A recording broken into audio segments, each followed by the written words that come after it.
আল্লাহ তাআলার কাছে একটাই চাওয়া, সবসময় সুস্থতার নেয়ামত।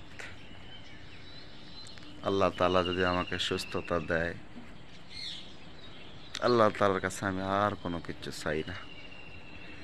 কোনো রকম ডাল ভাতে জিন্দেগি পার করতে পারলেই আমি খুশি। সুস্থতা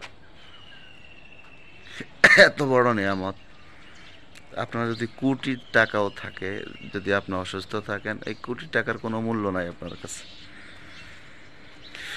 তো রব্বে কাবার কাছে আমার এটাই ফরিয়াদ, এটাই চাওয়া, রব যেন সবসময় আমাকে সুস্থতার নিয়ামত দান করে। সকল মুসলমান নরনারীকে যেন আল্লাহ তাআলা সবসময় সুস্থতার নিয়ামতের মধ্যে রাখে। এটাই আল্লাহর কাছে চাওয়া ফরিয়াদ। আর আপনার চাওয়াগুলা রবের কাছে খুলে খুলে বলতে পারেন। আল্লাহ তাআলা নিজেই চাচ্ছে যে বান্দা খুলে খুলে তার সমস্যাগুলো আমার কাছে বলুক।